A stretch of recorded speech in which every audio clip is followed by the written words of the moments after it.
Hello, everybody, and welcome to This Week in Photography, brought to you by GotHroughPhotographyOnline.com. Our first story up today is a story about Flickr. Oh, Flickr, how I hate you so much. And why. If you are a professional photographer, you should not be using this service. This is a consumer service that professionals should not be using to share their photos by any means at all. For number one, it's a free service, and I don't recommend that any professional use a free service this day and age. You can get a website for $20 a month. So if you call yourself a professional, please get a website.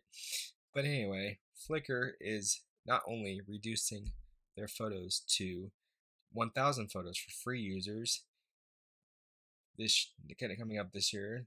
It will also be reducing the file sizes that it takes from reducing your file sizes on your photos. This is ridiculous, guys. SmugMug and Flickr. I used to like SmugMug. I'm going to tell you right now, I used to like them. But I think ever since they bought Flickr, they have not wanted to continue to innovate their website product in SmugMug, and it has really gone downhill. I have switched recently to another platform, which I will talk about in a future podcast here. But guys, I tell you, if you're a professional, please don't use a Flickr website to promote your photos in any way, shape, or form. It's just a terrible platform. There's better ways to promote yourself. Instagram is one of them, and Facebook as well. It's just an outdated, overused service. And quit your bitching about having to pay $30 a year to upload photos. If you're going to use it, quit your bitching about having to pay $30 a year to use the service. If you're a professional, for one thing, $30 a year isn't nothing compared to what we all pay for our websites, our gear, or anything else. People are paying over $3,500 for new cameras, $6,000 for new cameras each and every day.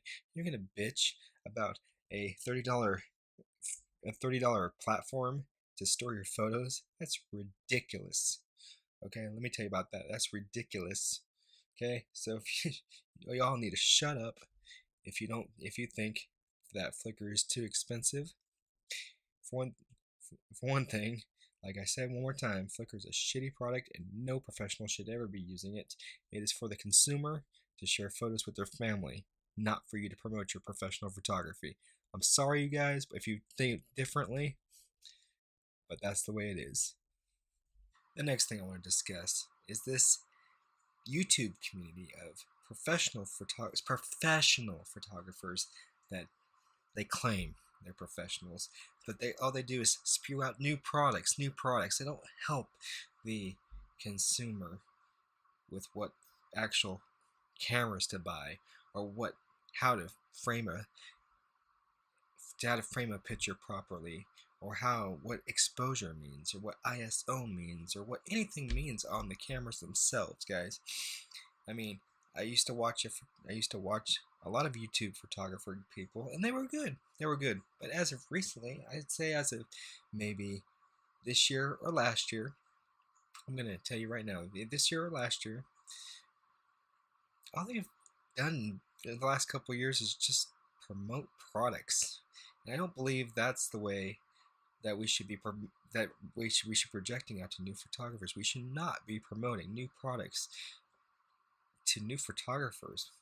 I think, if anything, we should be telling new photographers to buy old equipment, because the older equipment is actually, in my opinion, it's going to teach you better on how to work your cameras, how to set your ISO, how to set your exposure, how to do everything. It's going to be a lot better for you, and you're going to learn a lot more using the older equipment because you don't have a lot of functions to get in the way of your learning.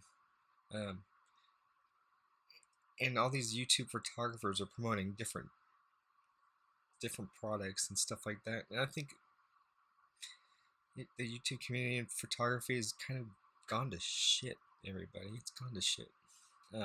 Yes, I am posting this on YouTube, but in my opinion, it's just garbage nowadays, guys.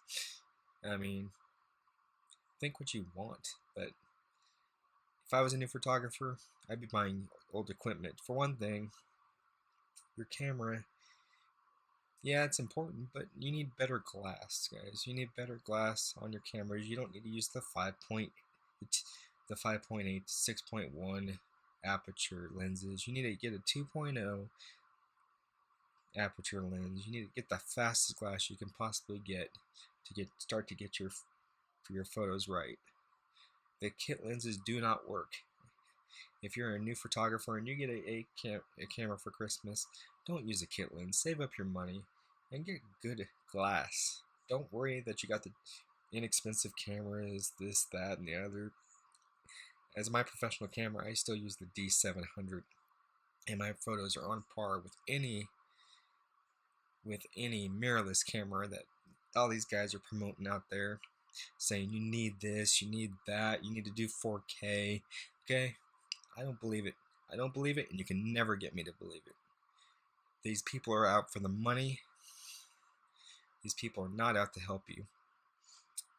And that's why I've stopped watching the YouTube photographer, because they don't really give a damn about the consumer anymore. All they're trying to do is push products. All these guys out there, the top YouTubers on there, all they're trying to do is push products. They're not trying to help anybody anymore. And it's kind of sad, because at one point, I believed a lot of them. I really did. Well, that wraps up my first podcast for the week, and I will catch you next week. Have a good Christmas, and we'll see you on the next go around.